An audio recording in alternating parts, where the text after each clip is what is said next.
was coming his way at first, or maybe not even having, maybe wanted to put the resources into unit production rather than those bunkers, which is also an understandable decision. But we're going to have to see what he has in store for this third game. We have crazy builds from both players in this series so far. In the bottom left position of Overgrowth, we have a red Terran player. Representing Red Bull Tide 1-1, it is Bomber!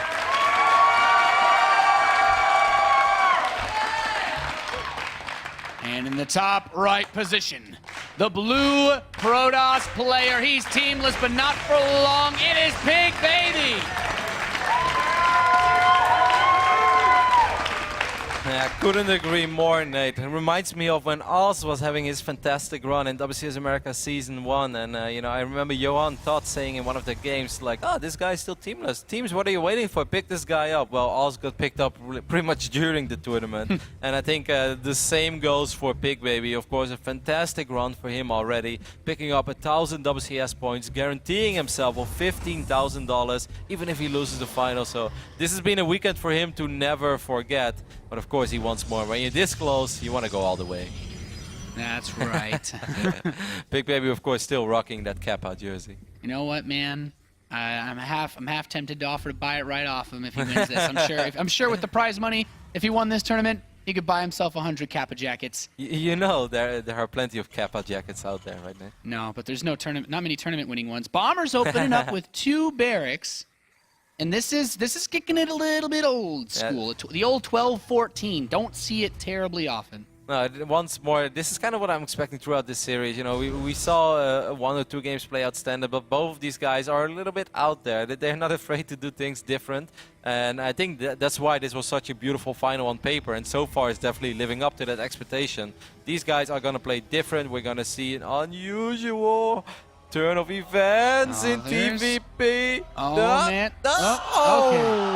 Okay. That was close.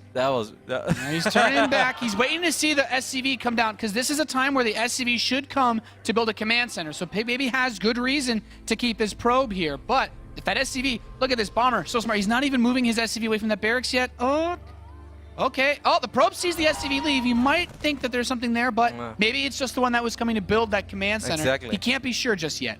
Nope. At the same time, Bomber is scouting on the other side of the map. He's seeing that so far everything is normal, even though we see a pros player already mining off his assimilator with 3 probes on each gas. That is a little different, because normally he has 2 on gas in this phase in the game. Now Bomber drops the command center, you know, like everything is just normal. It's like, no, Bomber, you dropped another Rex already, so you're supposed to do something with that, but apparently, Nate, Bomber doesn't feel so.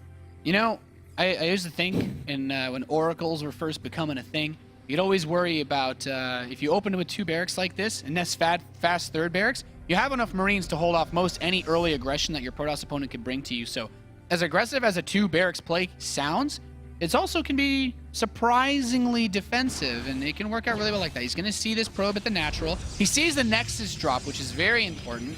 So this gives him a choice now, because before the Nexus completes, he cannot photon overcharge it. In fact, he's going for a quick Sentry after this, so not a lot of firepower if Bomber decided to push. I'm really curious what is going to be the next building of Pigbaby. We saw him go Stargate twice. This time it's going to be the robotics facility, because of course he was mining a lot of gas. So what you going to do with all that gas, Pigbaby? Well, Pigbaby's going to make a lot of observers, that's for sure, Nate.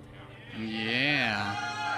Bomber's finishing up his command center back home. I still think that there's a little bit of work that could have been done with these Marines, but he'd rather play it safe. Rather play safe than sorry, even sacrificing a bit of economy. But 3 gateways. That's 1 more than he normally gets, so I'm a little bit surprised by it. Do you think he's going to open up with a Warp Prism? I know we've seen him bust out the Warp Prism play once he gets his Colossus count up, but with his probe still out on the map, he certainly has a lot of options. But whatever the case, he's going to run into a lot more Marines than he was expecting whenever he decides to make his early push, if he decides to push early on. Oh, an Immortal! An Immortal. Well, this doesn't detect units, Roddy. No, not yet, but there's no need for that. I'm really surprised by this opening so from Pigbaby, even though not a whole lot is happening, of course, in this game. So you guys probably wonder, like, you know, what is so fascinating about it? But it's just all a little bit different than he normally does it. Normally he has 2 on gas, now he has 3. Normally he adds 2 extra gateways, now he adds 3 extra gateways, which almost gives me an idea, like, perhaps Pigbaby is on the impression that Bomber switched to Zerg, and he wants to Immortal Sentry all in him. We've seen it before. And the scariest part is, I think it's going to be... if Bomber scanned him right now, he would see what, if he scanned just in vision of where that robotics facility is, he would see what looks like the standard setup that he had in all those games against Tasia. Unless he could see the Immortal. That's the really important part. But, I mean, if he scans there, then he would also see the observers. And damn, observers are on my mind. I don't mean observers, I mean sentries. He would see 4 sentries, and 4 sentries is just a little more than the Protoss normally has in this phase in the game. He's only ever, most he's ever 2. built in one game is two sentries. And then he lost them to the Widowmine. He's like, never making this unit again. I should make more observers. Yeah. And he did. And he did, and it was good. It was really good. So Pigbaby marching across the map with 2 Immortals, a bunch of sentries. He already has his pylon ready. This is a 4-gate Immortal sentry push. You know, Nate, why not? I'm all for it. Yeah, this is going to be crazy. The scan from Bomber reveals absolutely nothing. But you know what? he says. That's like the best read I've ever seen anyone make. He's like, I see nothing. That means I'm getting all in. I need bunkers.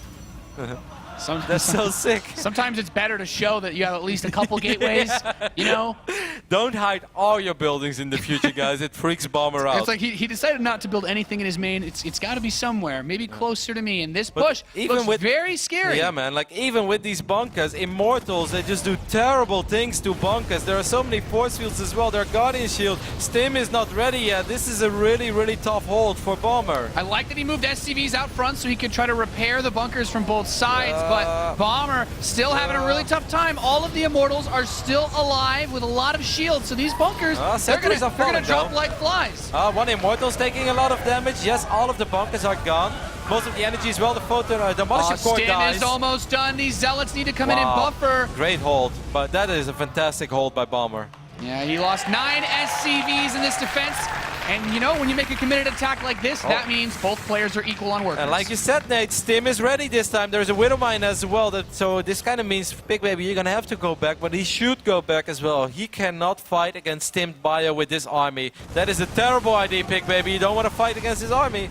No, trades a Zealot. Oh, he stims. Okay, without Medivacs, he needs to make this stim do a lot more. He's bringing the SCVs too. Nice juke back to avoid the force field. The Zealot's still doing no damage. He could almost step in once again and try to kill those Stalkers, but I think pretty smart play to just back it up, wait for the Medivacs, wait for the healing power, and get this Bioforce's health renewed. Yep, 1 Medivac is about to spawn, 2nd Medivac almost on the way. A lot of Marines on the map, but a lot of them are very low on HP, so Bunker's like, you know what, I should get just 1 more bunker. Another stim, so much of this army is low on HP, but does that matter as there is so much damage output in this Terran army and the Immortals dancing? The Immortals walk forward, everything dies, GG, Bomber moves up.